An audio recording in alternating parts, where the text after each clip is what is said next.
How we doing, folks? We'll just wait till everybody comes in.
Questions?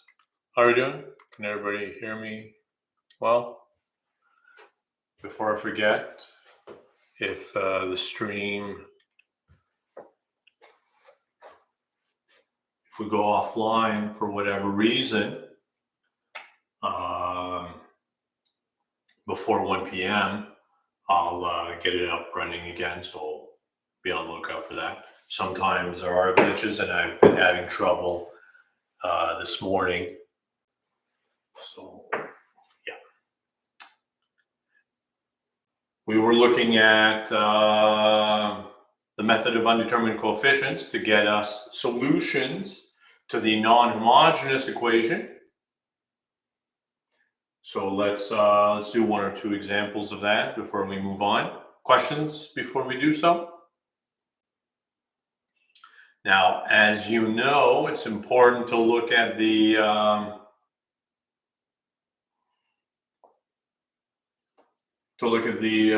associated homogeneous equation before we do anything, because that's going to determine the form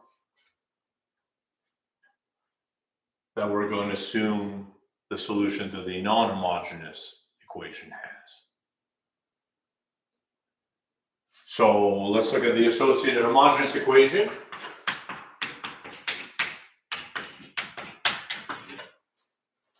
Second order linear with constant coefficients. So you know what to do. We're going to assume y has the form to the Rx. Differentiate once, twice, plug everything in.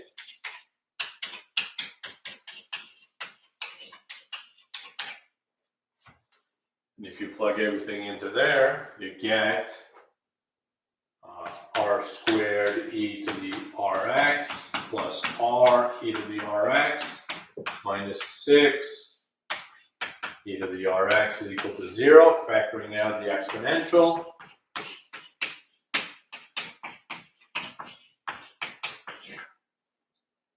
You get your characteristic equation, r squared plus r minus 6 equal to 0. Of course, most of you, if not all of you, were able to read it off immediately. But again, on an exam, you want to show all the work. And this factors, how does that factor? And while we're on the subject of me asking questions and you answering them, you'll notice that there is a 15-second delay in you getting the question, and then another 15-second delay in you answering it. So when I get questions, there's probably a 30-second lag there. It is what it is. But you know how it factors. How does that factor? Anybody? R plus 3, r minus 2. Nobody? No, nobody was going to propose an answer. All right. And so you see that solutions to the homogeneous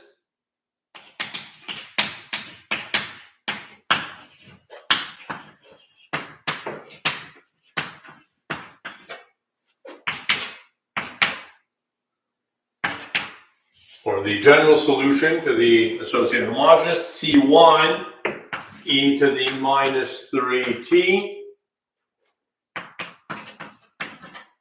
plus C2 e to the 2t. Convinced? And now you see that none of these coincide. It's good. So we're looking for a particular solution to the non-homogeneous equation. Let's call it YP, P for particular. Using the method of undetermined coefficients, we're going to assume the answer has the same form. So what is this? This is a polynomial of degree 0 times an exponential. So we search for a polynomial of degree 0 times that exponential.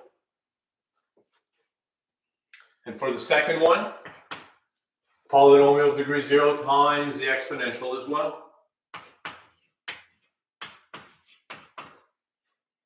And we would have to multiply each of these by the smallest power of t so that none of them are solutions to the associated homogeneous equation, but we just solve the associated homogeneous equation and we see that they're not solutions.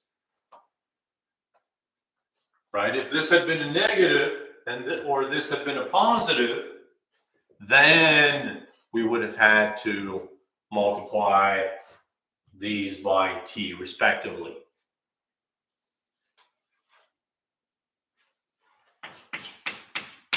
Find the derivative.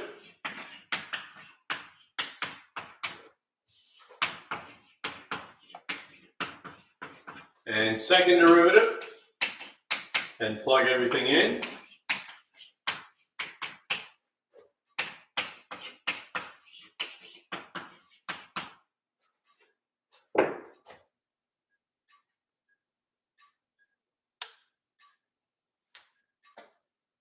And plug everything into your differential equation. What do we get? 9a e to the 3t plus 4b e to the minus 2t plus the derivative 3a e to the 3t minus 2b e to the minus 2t minus 6 times the original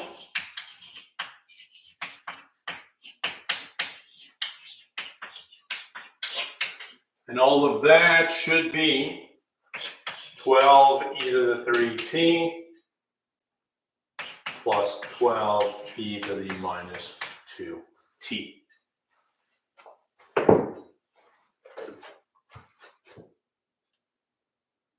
So if you combine the stuff with e to the 3t, what do we get here? 9 plus 3 is 12, minus 6 is 6, a e to the 3t. You've got 4, minus 2 is 2, minus 1 is 1, so plus b e to the minus 2t. That should be equal to 12 e to the 3t plus 12 e to the minus 2t. So it's easy to read off, right? I mean, you know that these are linearly independent. You can check the Jacobian. Wouldn't it be minus 6b? Could very well be minus 6b. This is a minus 6 that I had not taken into account. So 4 minus 2 is 2, minus 6, so I think minus 4 now. Minus 4. Thank you for pointing out. Can anybody confirm the minus 4 there? Yes, thank you. So, right, using the fact that these are linearly independent, we get that A has to be 2 and B has to be minus 3.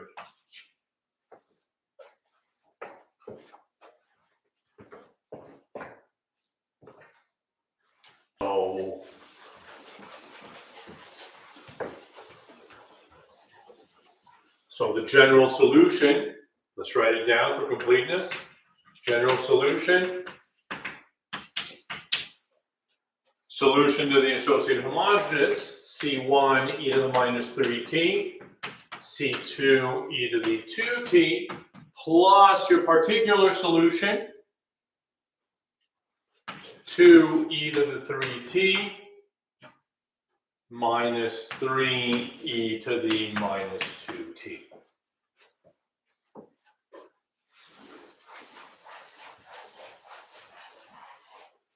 As always, you can verify that this is correct by plugging it back into your differential equation.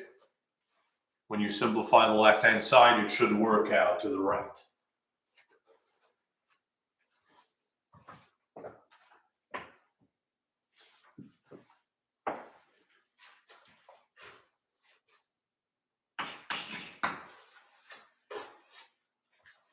Questions here? Do we want to do one more?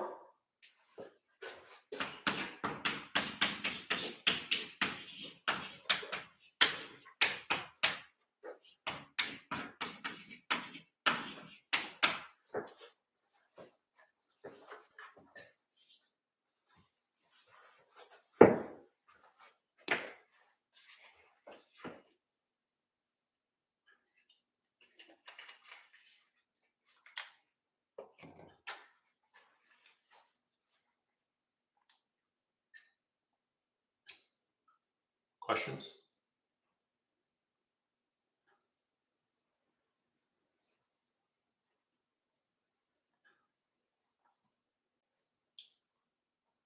So again, let us consider these. So it's the general solution YH plus YP, where YH is the solution to the associated homogeneous. Absolutely. Absolutely.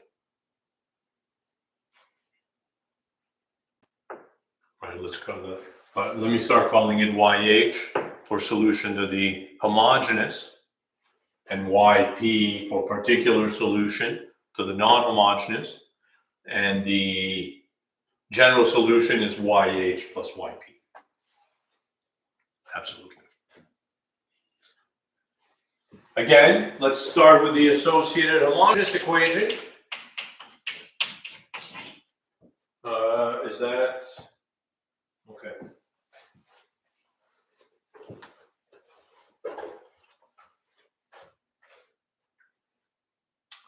I would have wanted something better. Let's make it better. Let's make it better by putting a 4. By putting a 4 right there. Let's change the question slightly.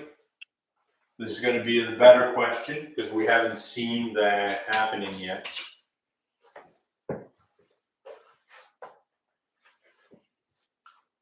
So consider this.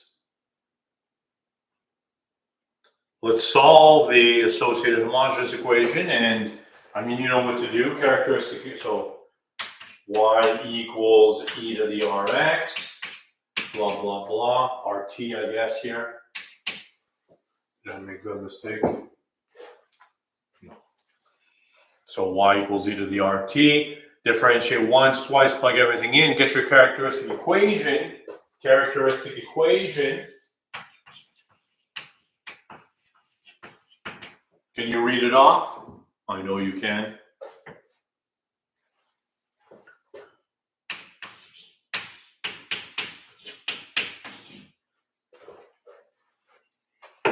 R squared plus 4 equal to 0. So R is plus or minus 2y. And what is the solution to the associated homogeneous equation?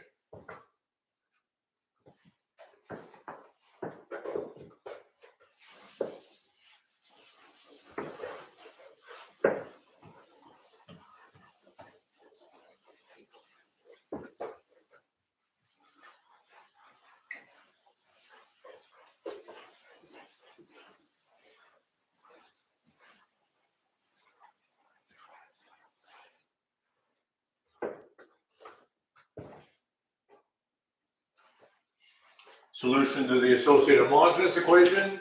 Again, let's call it YH. You tell me.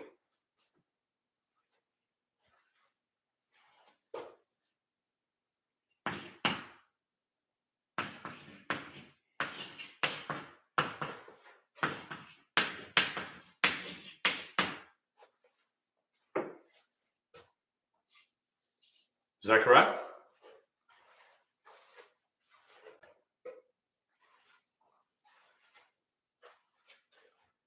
Is everybody with us? Yes, thank you. Thank you.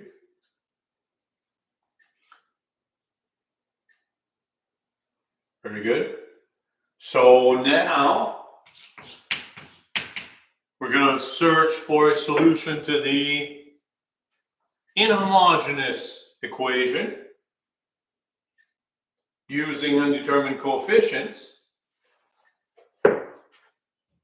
And here you have a polynomial of degree 0 times sine. So we would search for a polynomial of degree 0 times sine.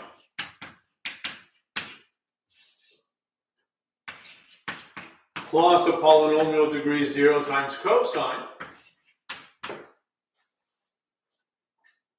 For the first part. But these are solutions to the associated homogeneous equation. So you would multiply this by the smallest power of t so that none of these would be solutions, and that is just t. And then for this, well, this is a polynomial of degree 1 times cos. So you would search for a polynomial of degree 1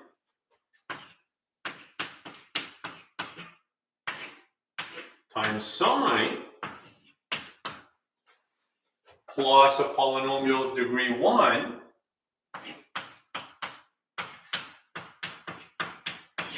times cos.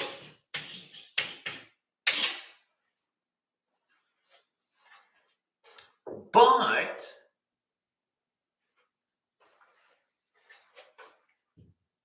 these are solutions to the associated homogeneous equation. So that's no good either. So you have to multiply this by the smallest power of t, for which none are solutions.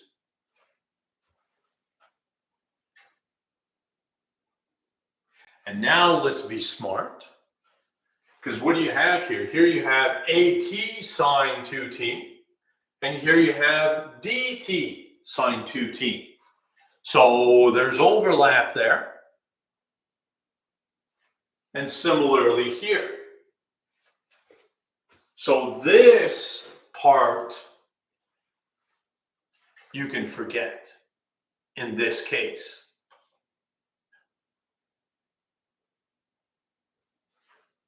So you can completely forget that and just assume ct squared plus dt sine 2t and et squared plus ft cos. Which is probably why the question didn't give you this, because it's a bit of work.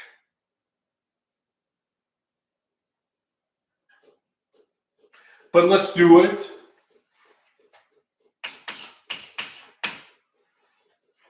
Let's do it. I mean, I don't want to do it, but because I mean, you know, so Simona is asking, why can we forget about that part? If you expand everything, you get an a. So let's just look at this part here. You get at sine 2t, and here you'll have a dt sine 2t. Right, so this part and that part will give you a dt sine 2t. Or, if you prefer, a plus d t sine 2t. But if a and d are arbitrary constants, then a plus d is going to be an arbitrary constant. So you could rename that alpha.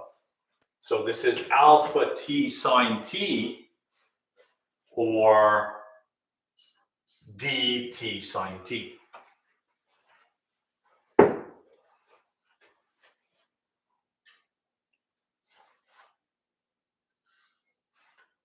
Let's look at the derivative. This is 2ct plus d sine plus 2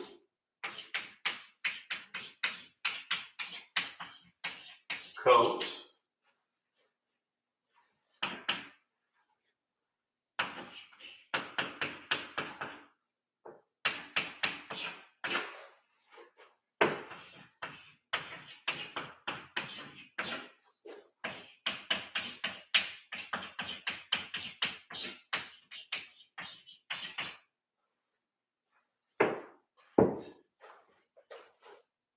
So that's the first derivative.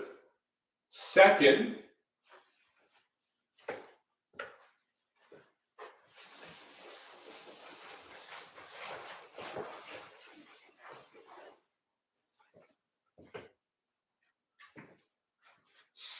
derivative.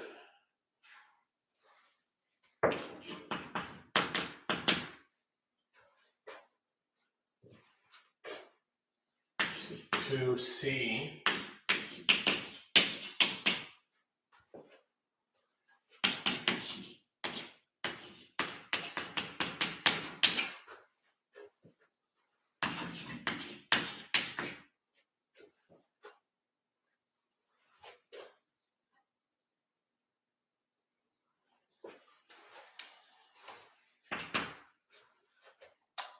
Well, luckily, this is our differential equation, so we're not going to deal with that part.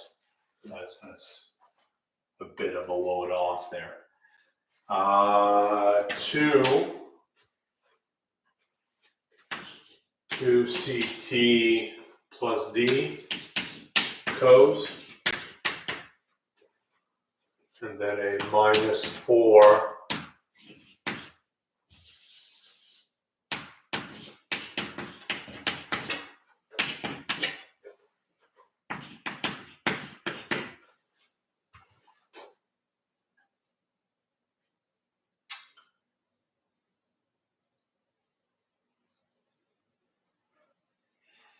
All right. 2e cos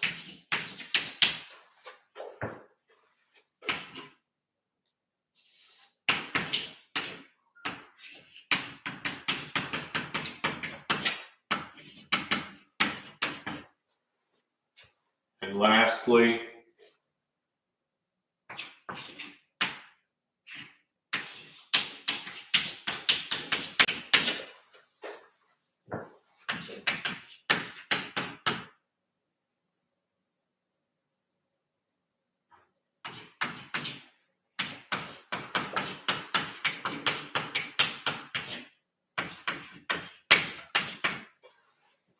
some.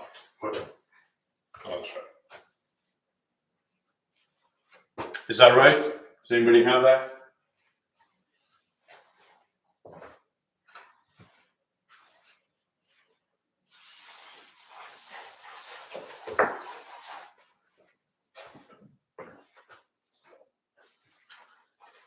So when you plug that in, thank you very much. When you plug that in, some stuff should cancel, right? We're going to get all of that. So let's say this, all of that plus 4 times the original. So let's write it as 4 ct squared plus dt sine 2t plus 4 et squared plus ft cos.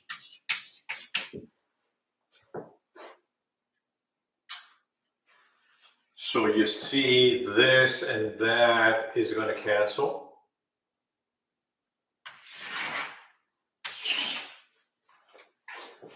And this and that is going to cancel.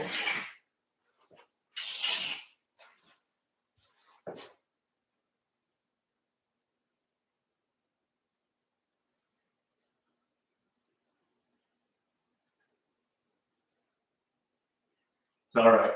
So whatever's left here should be equal to that.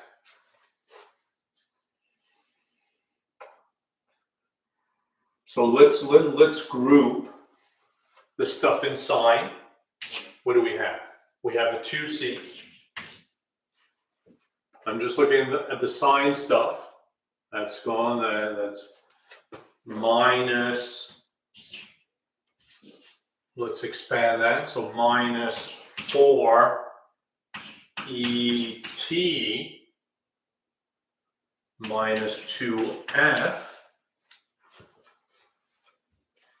minus 4 ET minus 2F times sine. And similarly, something with the cosine, 4 CT plus 2D. Probably another one of those, 4 CT plus 2D.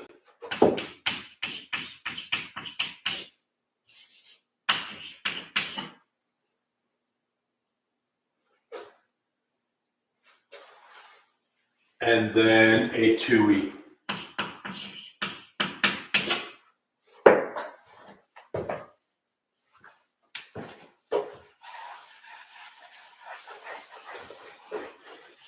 Times the cosine.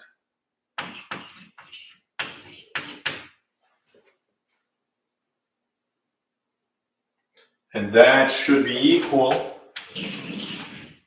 to that.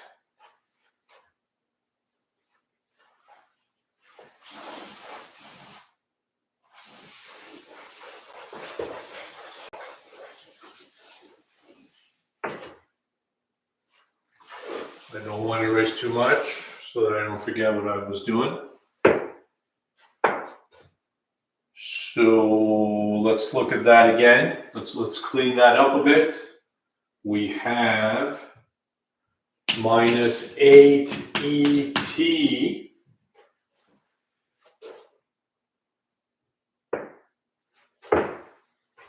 plus 2C minus 4F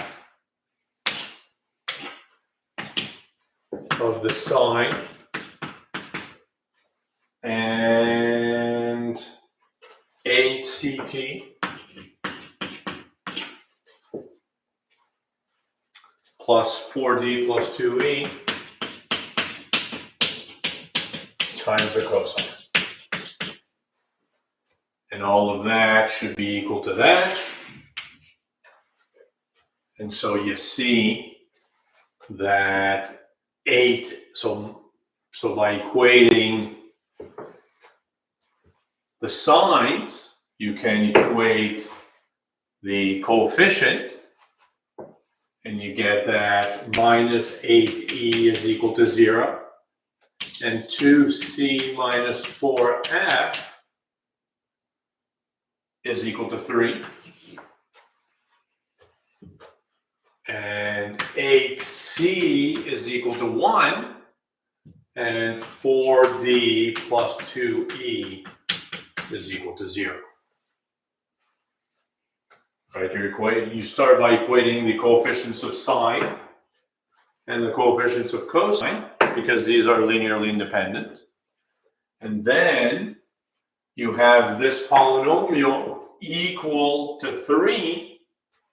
So the powers of t must be equal. And so you get 4 equations for unknowns. So E is 0. And C is 1 over 8. And since E is 0, D has to be 0. And this is 1/2. So 1/2 what am I talking about? 1/4 minus 4f is equal to 3. Minus 11 over 4 minus 11 over 16. Is that anywhere near what somebody got?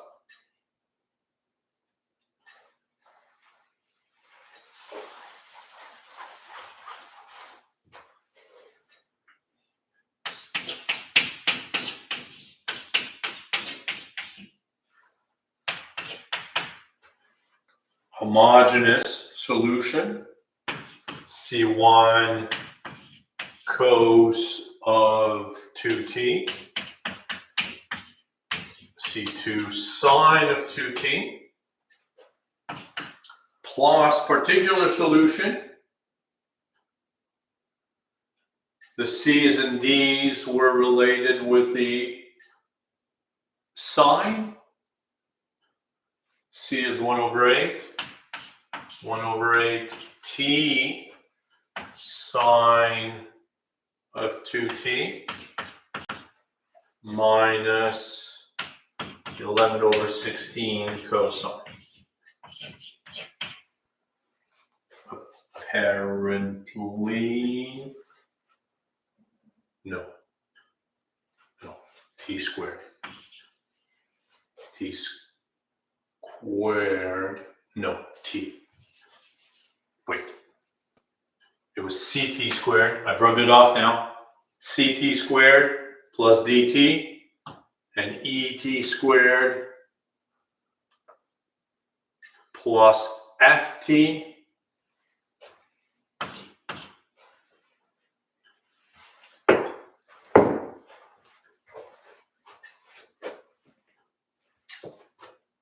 again. Ahmed, nice to see you.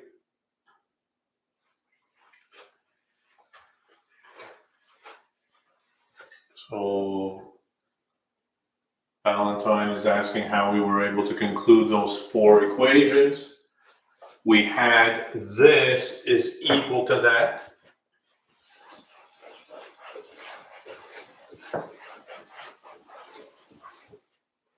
So since sine and cos are linearly independent, we have minus 8et plus 2c minus 4f. The coefficient of sine should be equal to the coefficient of sine. And the coefficient of cosine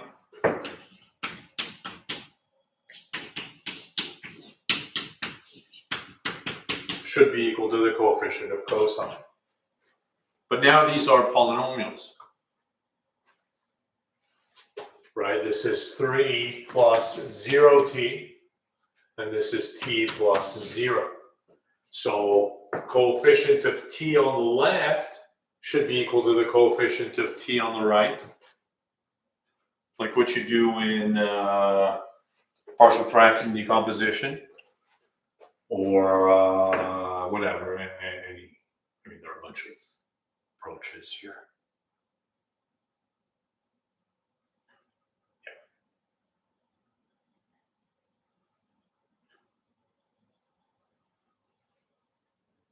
And you know, again, you can check that this is correct. Make sure that this satisfies the original differential equation.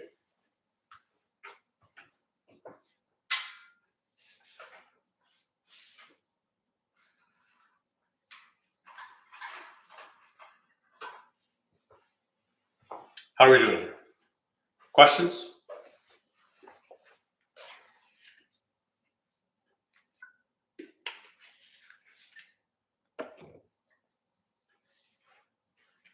Questions on undetermined coefficients? Anyone?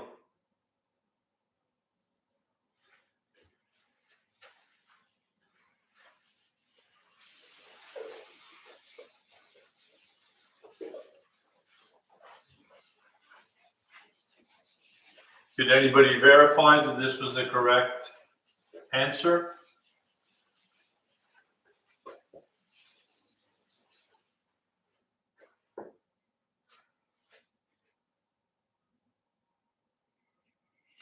why did you multiply sine t and cosine t by a first degree polynomial and not just t when the g, the non-homogeneous part, I mean, I rubbed it off now, but in one part, I think we had a 3 sine.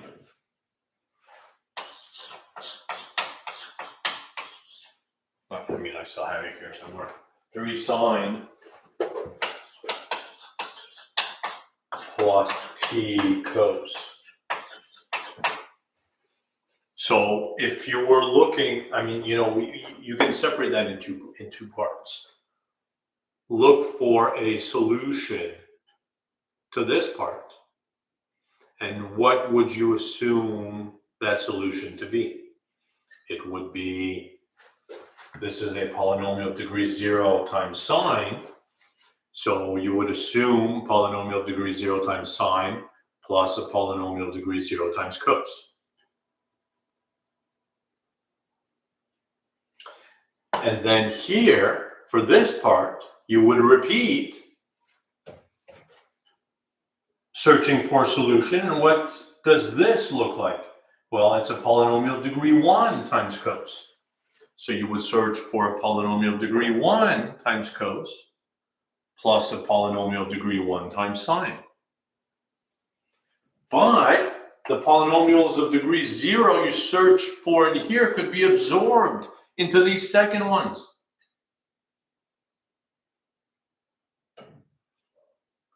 And then you multiply by the smallest power of t, so that no solution to the associated homogeneous equation appears as these yp's, which is just t to the power 1 here.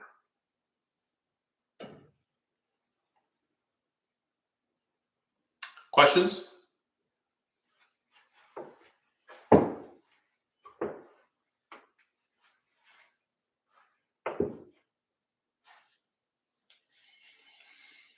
Nathan is asking how these terms disappeared.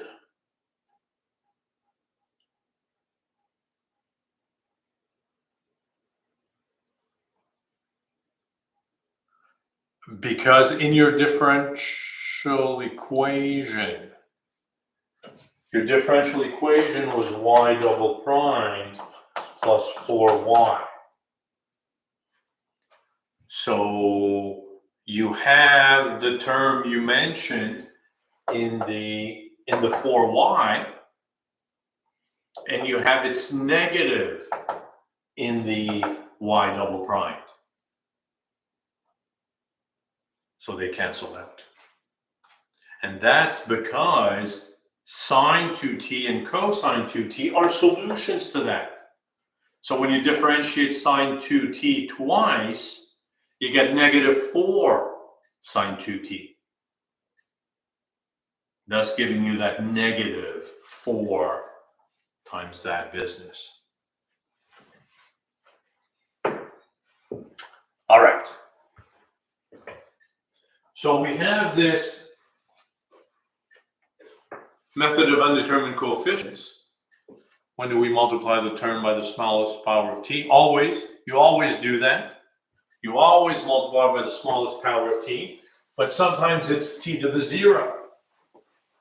What you want to do is make sure that what you're taking for yp is not a solution to the associated homogeneous equation. Because if it is, there's no point in taking it. It disappears automatically.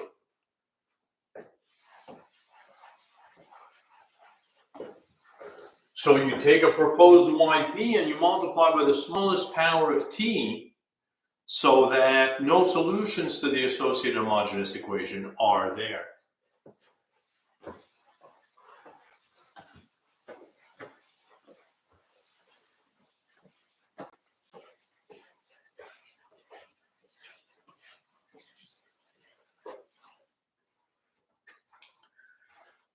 So we have this method of undetermined coefficients, and you know, I mean, it works fine. if you have polynomials, if you have exponentials, if you have sine and cos. What if you got something else? Well, we're in trouble, at least with the method of undetermined coefficients. So we need something else. We need another approach.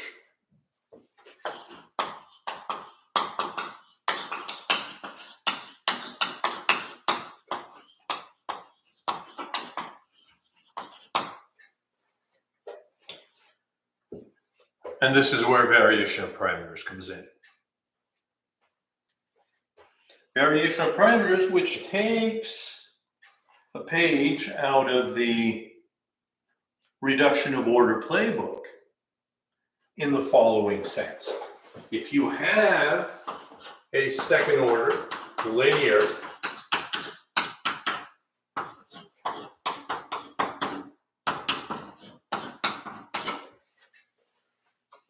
so suppose you've got a second order linear equation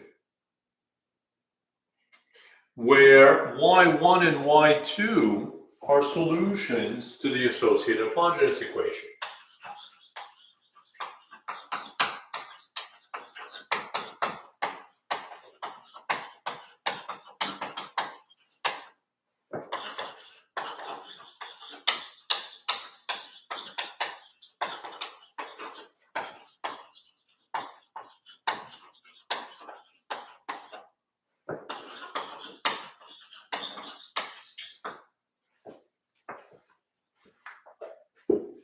In a reduction of order idea, right, I mean, where you had one solution, we assumed the other solution had the form a of t times y1. We differentiate once, twice, plug everything in, and some nice things occurred. Here we already have the two solutions. What we want is a solution to that. So we're going to assume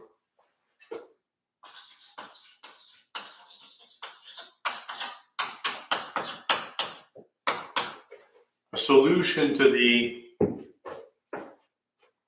non-homogeneous equation, or a particular solution, has the form u1 y1 plus u2 y2, where everything is a function of t. I'm just going to call it u1 y1 and u2 y2 from now on, but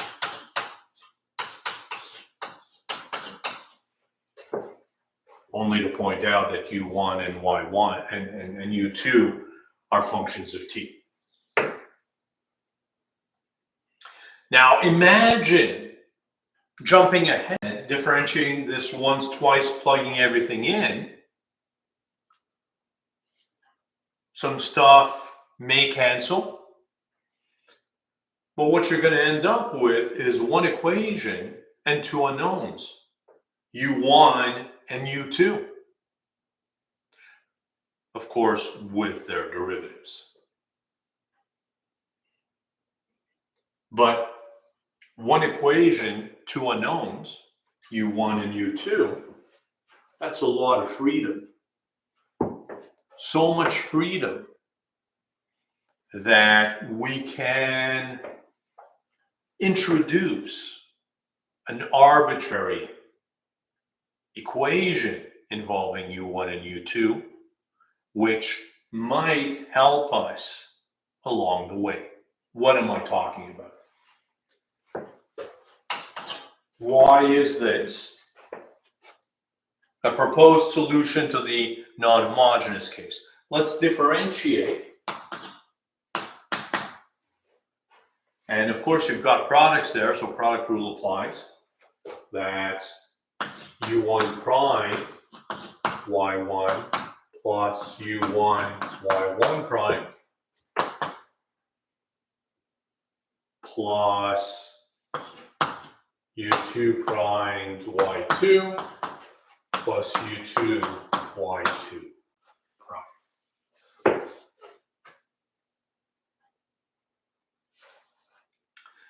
And now, if you were to blindly differentiate again, you'd get a bunch of terms. So many terms, right? You'd get 8 terms in total, which is going to be a lot of work to deal with.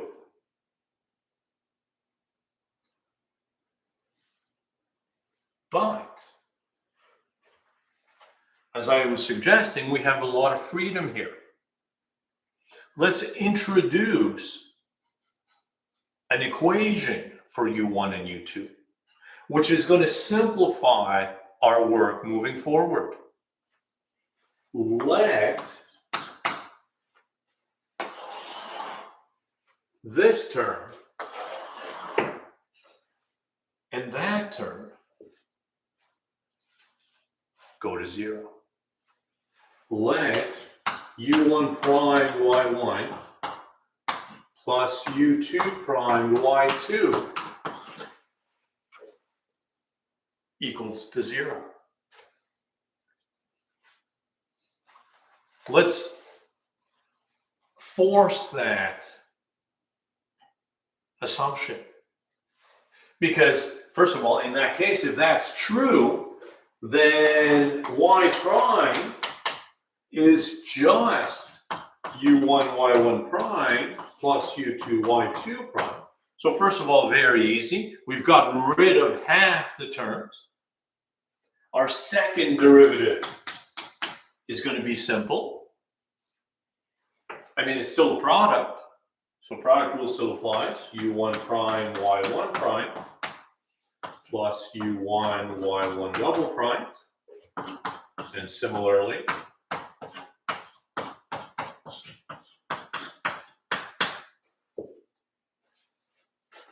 and then if we plug everything in to the non-homogeneous equation, what do we get?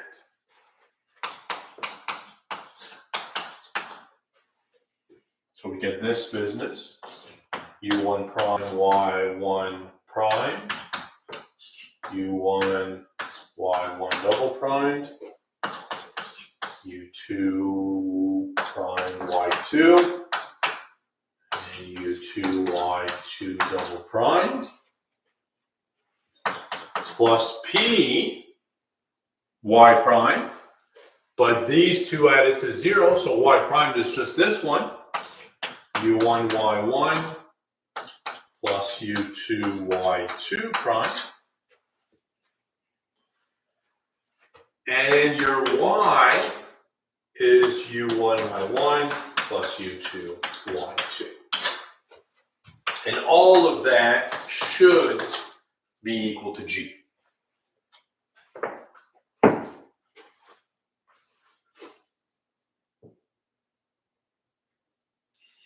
And now, since y1 is a solution to the associated homogeneous equation, then this plus that, when you multiply, when you factor out a u1, you get y1 double prime plus py1 prime plus qy1 times u1.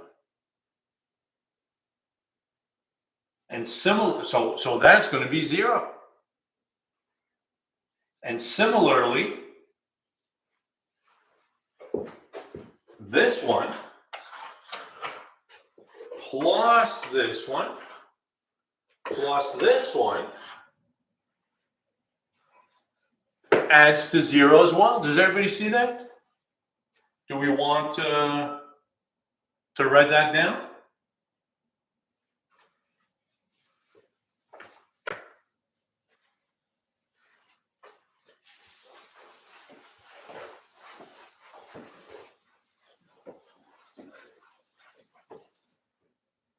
Is that clear to everyone? Questions?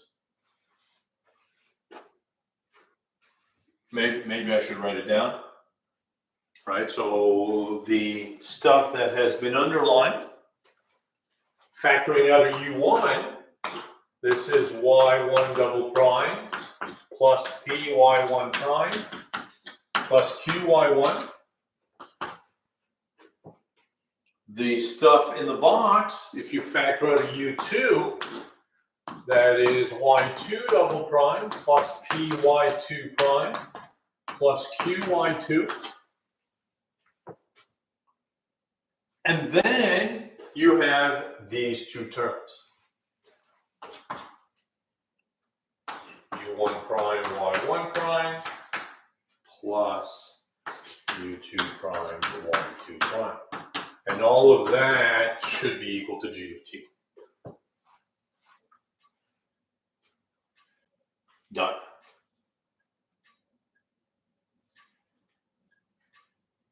And now, by assumption, Y1 and Y2 were solutions to the associated homogeneous equation. So Y1 double prime plus PY1 prime plus QY1 is equal to 0.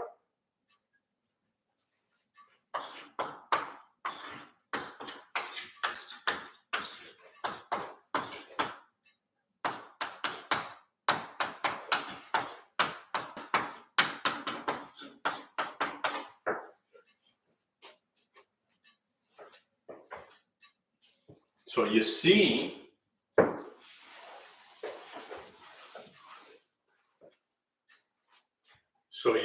that you get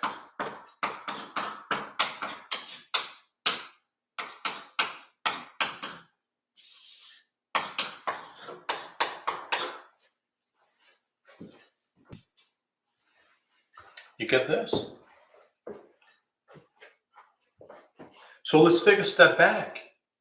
What have we done? We assumed Y, the particular solution, had the form U1Y1 plus U2Y2. We introduced an artificial equation because we had a lot of freedom. We could do that. We introduced this equation. So U1 prime Y1 plus U2 prime Y2 is equal to 0. And having introduced this equation, this led us to that equation.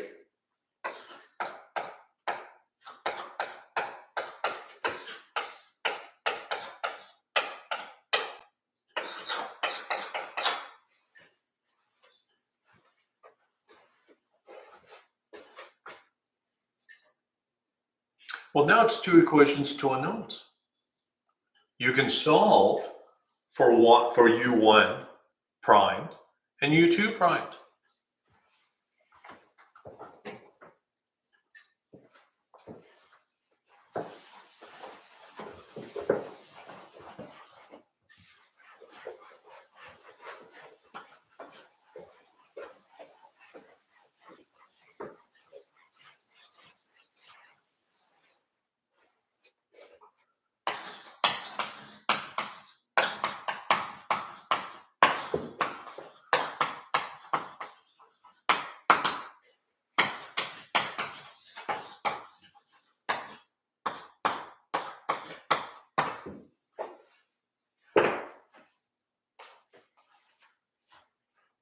So Omar is still unsure why that forced assumption works.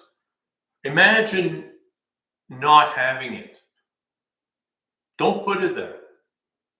And think about what's going to happen. You're going to differentiate once, twice, plug everything in. Some stuff will cancel.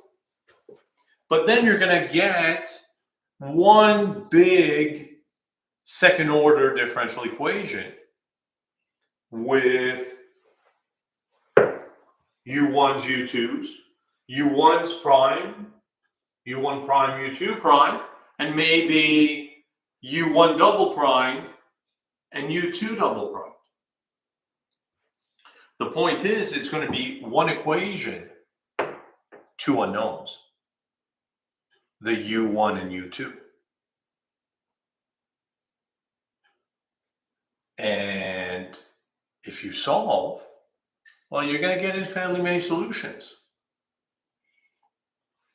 You don't care about the infinitely many solutions. You just want one solution to the non-homogeneous equation. You don't want all the solutions. One particular solution is sufficient. And if you don't put that assumption, you'll be working with one big equation which has infinitely many solutions. But if you do make that assumption, it's going to reduce the number of solutions, but all you want is one anyways.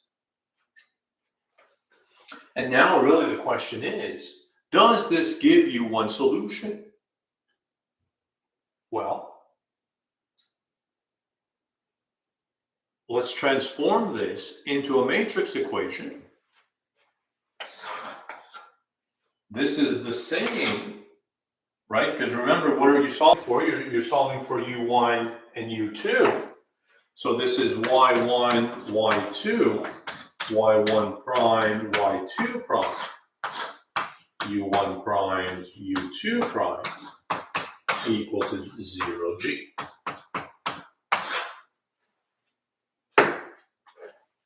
Ali was asking, sorry, Ali, I didn't answer your question yet. U here is just any function of t, exactly, right? U1 and U2 are some functions of t. We don't know what they are, some functions. So you have this equation, and you've seen this matrix before. You recognize this as?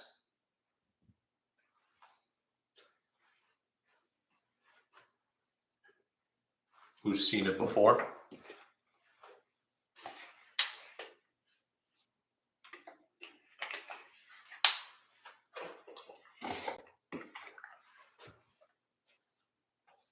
Anybody? No? Do we recognize this matrix? As the Vronsky? Thank you, Nick. Absolutely. Absolutely. So you know that if Y1 and Y2 form a fundamental set of solutions, the Vronsky is going to be non-zero. And so this has a unique solution. And what is that solution? Applying Kramer's rule,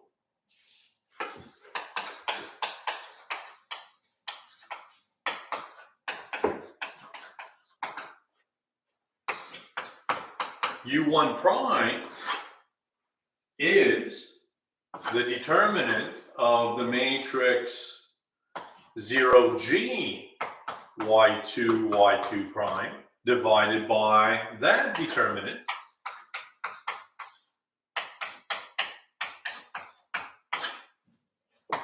or negative Y2G over the Vronsky. And similarly, U2 prime is same determinant, same Vronsky in the bottom, and the numerator is Y1, Y1 prime, 0G, which is just Y1 G of t over the Vronsky.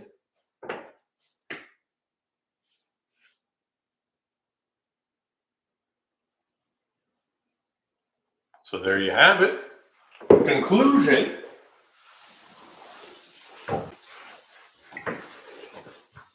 Right? Since you're able to solve,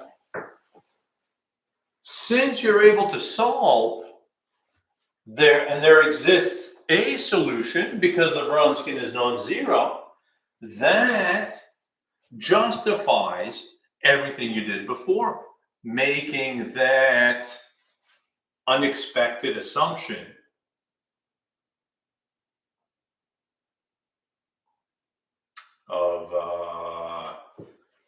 u1 prime y1 plus u2 prime y2 equal to 0. And consequently,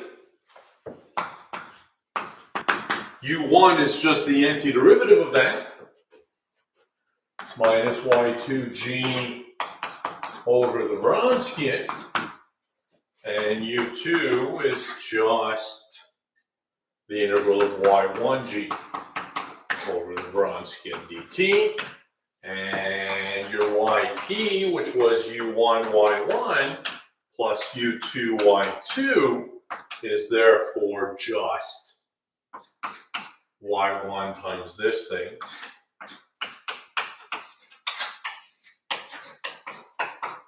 plus y2 times this one.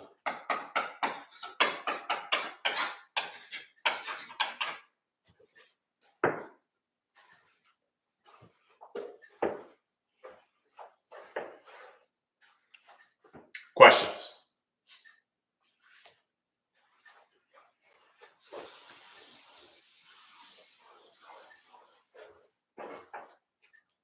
How are we doing here?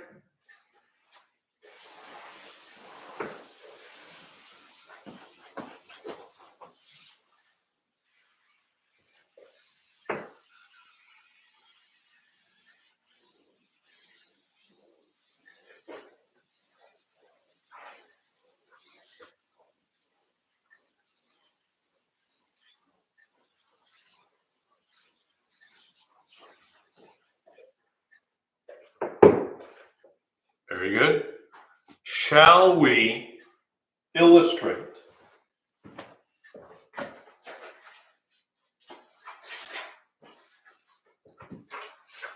with an example where we can do the two methods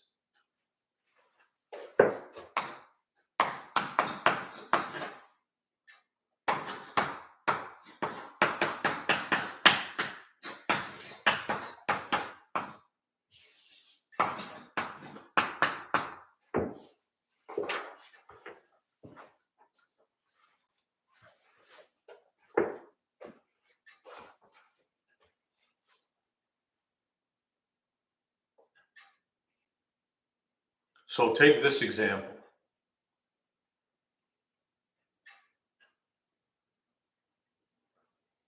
Let's find the solution, the general solution, using, well, what I'm suggesting is let's find a particular solution to the non-homogeneous using the method of undetermined coefficients. First, we look at the associated homogeneous equation.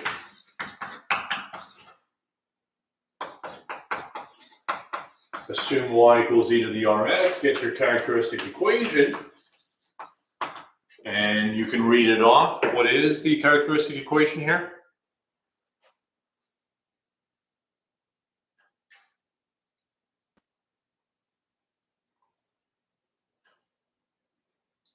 You tell me.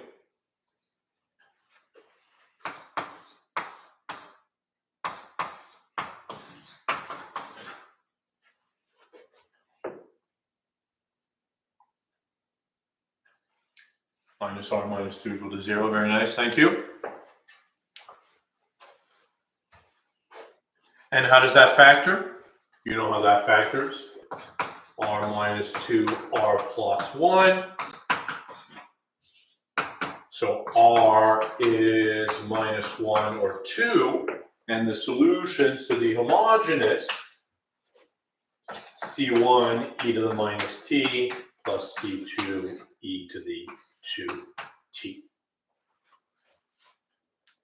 Very good. And once you know it,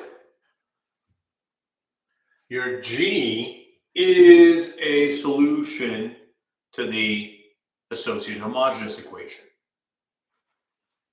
So when you're looking for a particular solution using the method of undetermined coefficients, this is a polynomial of degree 0 rather, times the exponential. So you'd look for this, and then you'd multiply by the smallest power of t such that no solution to the associated homogeneous appears here. And in this case, it's t to the 1, right? Because this is right there.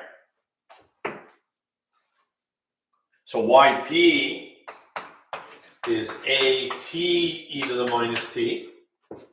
So take the first derivative,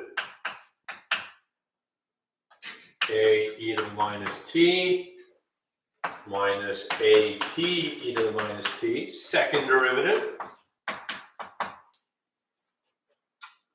we'll get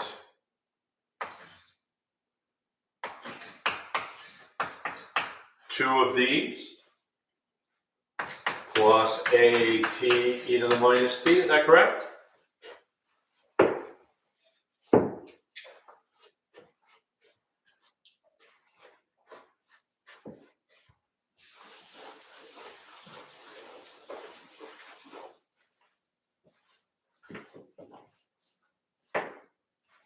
And when you plug everything in,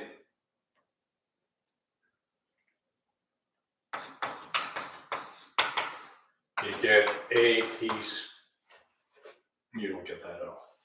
At e to the minus t minus 2a e to the minus t minus the derivative a e to the minus t minus at e to the minus t minus 2 at e to the minus t, and that should be 2 e to the minus t. Let's see how that works out. At e to the minus t plus another at e to the minus t, so there's going to be two of them, minus 2 at e to the minus t. These cancel out nicely, as they should, leaving you with a minus 3 a e to the minus t, and that should be equal to 2 e to the minus t, and consequently a is easily seen to be negative 2 over 3. So your general solution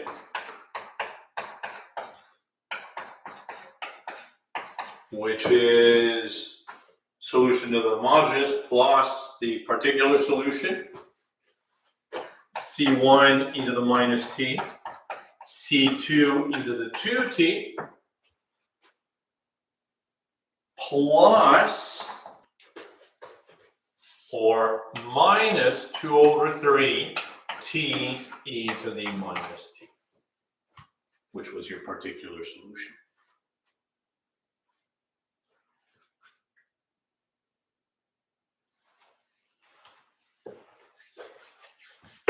How are we doing? This is the method of undetermined coefficients, a method you're very comfortable with. But now let's apply variation parameters.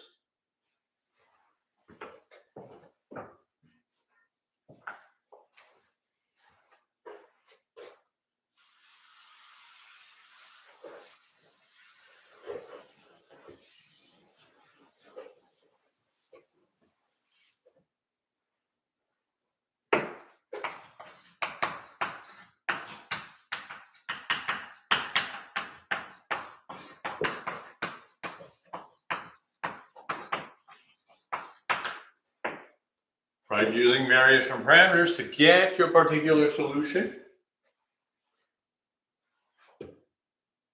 we assumed y had the form u1 y1 plus u2 y2, and the whole development here, right, y1 was e to the negative t.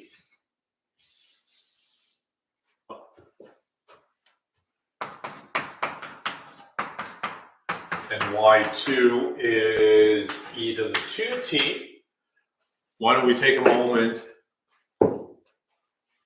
How did we know it was a e to the minus t times t? First of all, Your G, how would you describe G here? How would you describe this function? Polynomial degree 0 times an exponential.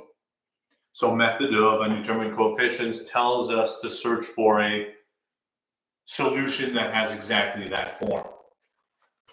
Polynomial degree 0 times the exponential. And then you want to multiply by the smallest power of t so that none of the solutions to the homogeneous appear there, right? T to the s, where s is 0, 1, or 2. Well, when s is 0, you get this, which is a solution to the homogeneous. It's right there. So that's so good. But when s is 1, you get a t e to the minus t, and that is not any of these solutions. So s equals 1 is the smallest power, which works. So while we're here, why don't we calculate the Vronsky, which is y1, y2, y1 prime, y2 prime. So e to the minus t, e to the 2t, minus e to the minus t, and 2 e to the 2t. Vronsky is easily seen to be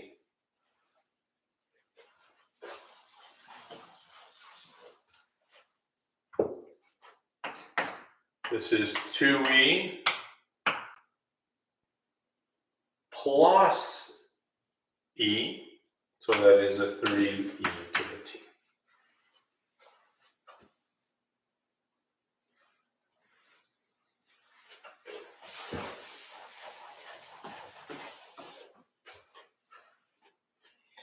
And so u1, according to the whole development we did over there, is negative of the integral g y2g over the Vronsky. y2 is e to the t, e to the 2t. Your g is 2 e to the minus t, and the Vronsky is 3 e to the t.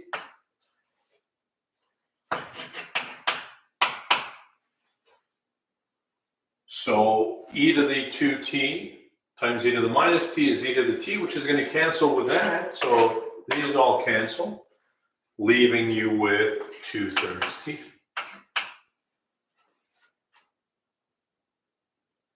And u2, which is the integral of y1g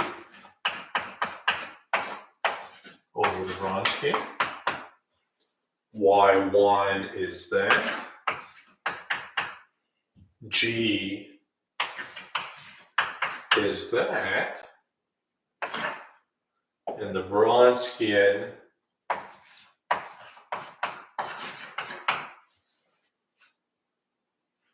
so this is really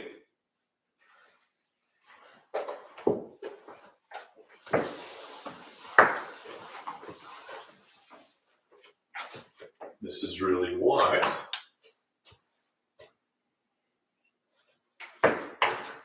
Let me pull out a 2/3. This is e to the minus 3t, or minus 2 over 9 e to the minus 3t. I mean, perhaps you're worried about a plus c. Think about what we're doing. If you had a plus c, since we're multiplied by y1 and y2 respectively, you just get another. Isn't there a minus before the y2? Thank you, thank you, thank you. I'm missing a minus here, thank you. Minus.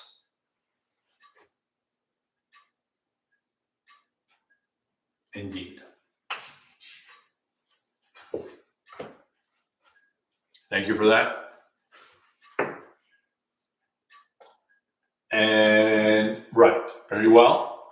So your particular solution,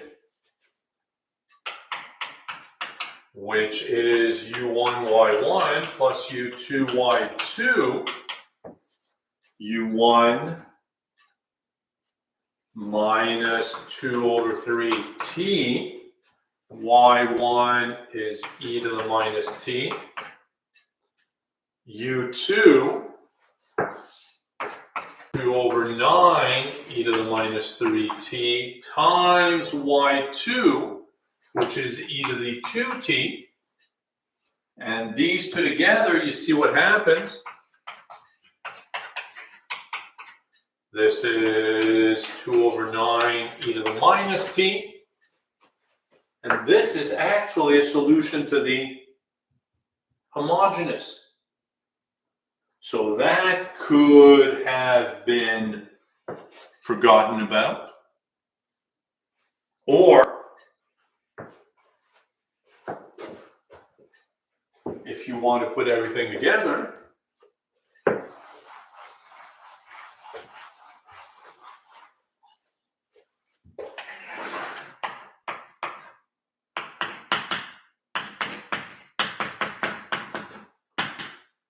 C1 e to the minus t, C2 e to the 2t, plus your particular solution, minus 2 over 3t e to the minus t, minus 2 over 9 e to the minus t, and this could be absorbed into this part to get exactly the same solution you had before.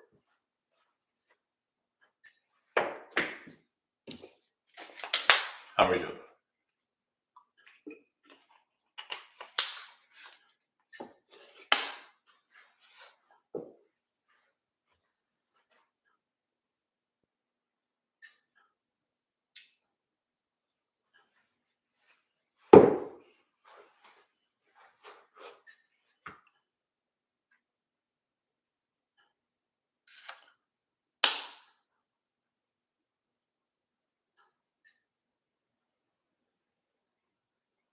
When should we use this method over the others? Well, if both methods apply, then that is up to you. But let's take a few minutes.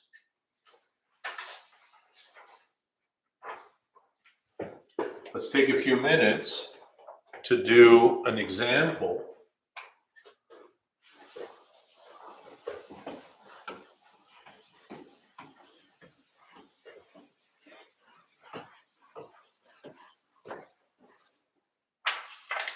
Let's take a few minutes to do an example where the method of undetermined coefficients does not apply.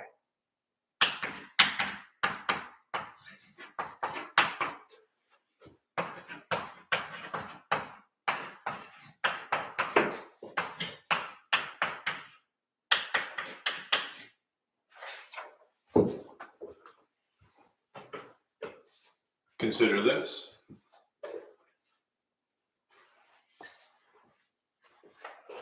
You see, if we think back to the method of undetermined coefficients, works very well for polynomials, exponentials, sine and cos, or products of these. Here you don't have that. Here you've got something else. You've got a secant. I mean, you think to yourself, it's 1 over cos. Sure, but still, it's not a sine or a cosine.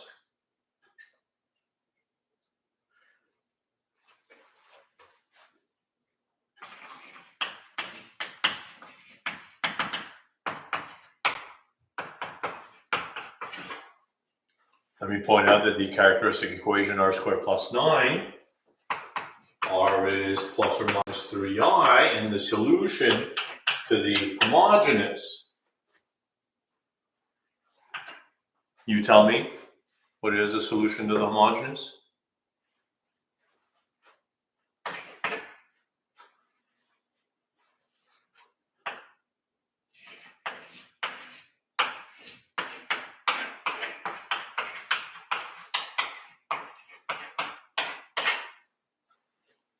sine and cos of 3t. Right? Is everybody comfortable with that? Right, work it out. Sine and cos. And consequently, if we're looking for a solution to the non-homogeneous equation, well, we have no choice. Undetermined coefficients does not apply here.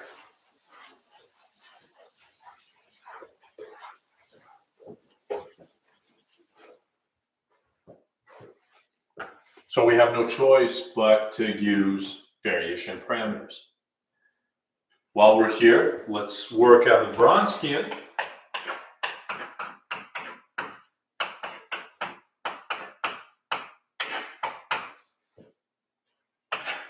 So cos of 3t, sine of 3t, minus 3 cos of 3t, so minus 3 sine of 3t, and 3 cos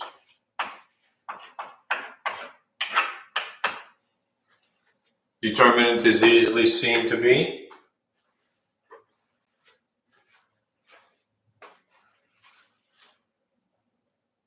you know what it is.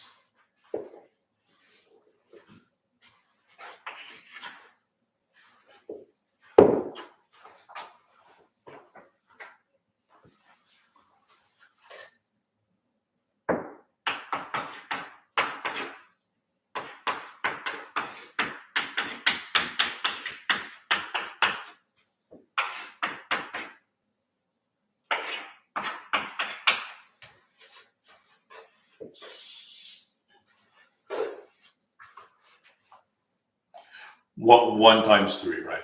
Absolutely. Y2, which I'm taking to be sine. So minus y2g, which is 9 secant squared,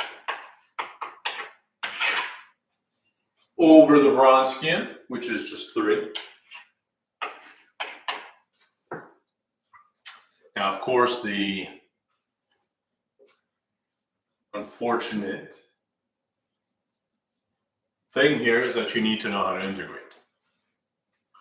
But I'm sure that's not an issue for you. Let's pull out a 3, a minus 3. We have sine of 3t over cosine squared.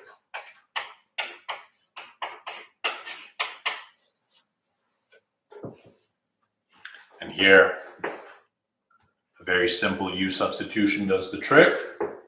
Can we do that in our heads?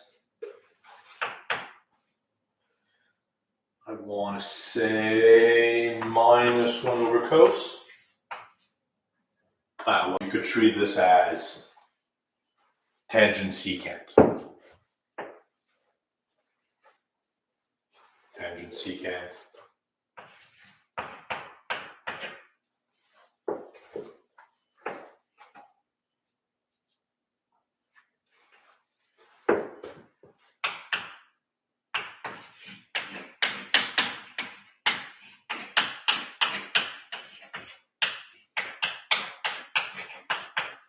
And the derivative of secant is secant tan. Very good. And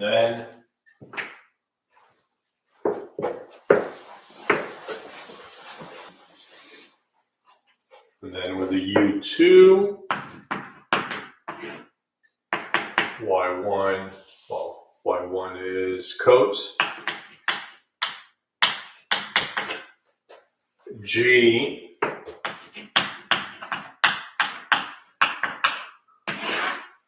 and the Wronskian still 3, and that is just 9 and the 3 cancel. Cosine and cosine squared cancel, leaving you with just a secant.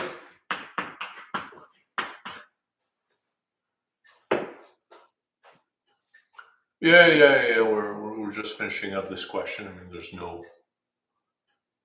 no rush since nobody's coming after us.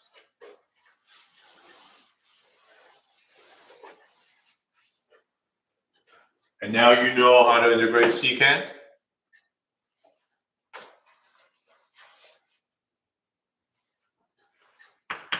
This is ln of secant plus 10.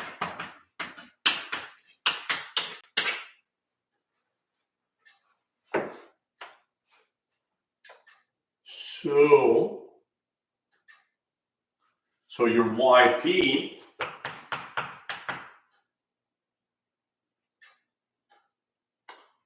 U1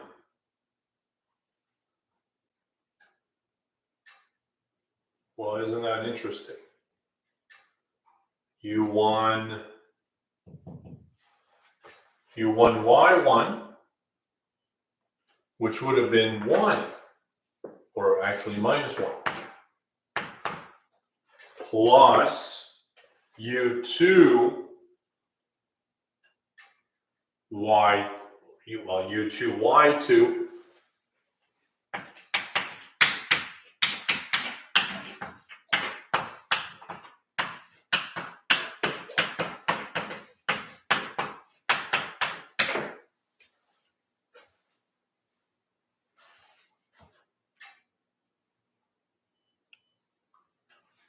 and your solution to the equation in general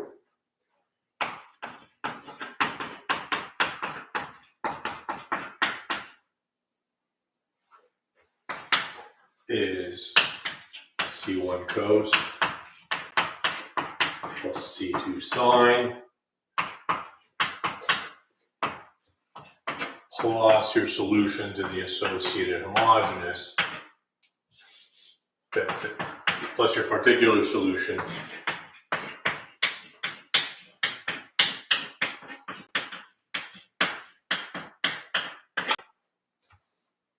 and if you think about that for a moment, how would you have come up with that? Nothing prepares you for that, right? As a method of undetermined coefficients idea, that's what I mean.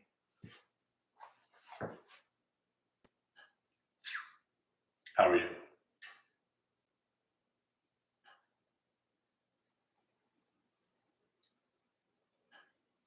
Questions here? Anyone?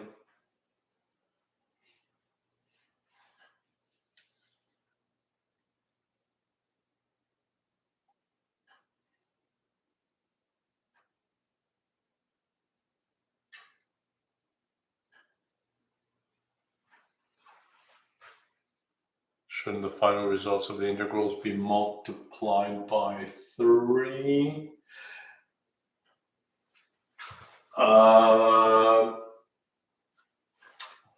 If you do U sub, U is 3t, so du is 3 dt. The 3 disappears in the du. Or imagine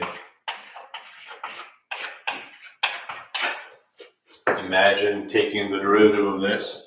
Derivative of secant is secant tan, so you get secant 3t tangent of 3t times the derivative of the inside, and then you get the 3 back that you wanted.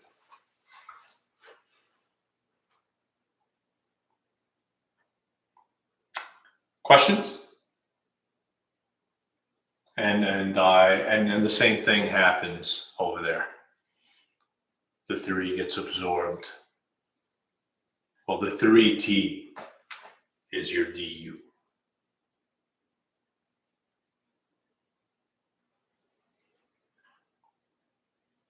How are we doing with variation of parameters? Questions? Anyone? We're good? All right. Thank you all for coming. You guys have a good weekend. And I will see you back in person on Tuesday. I won't be having any office hours today.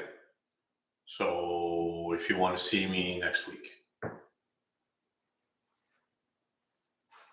Thank you, folks. Have a good one.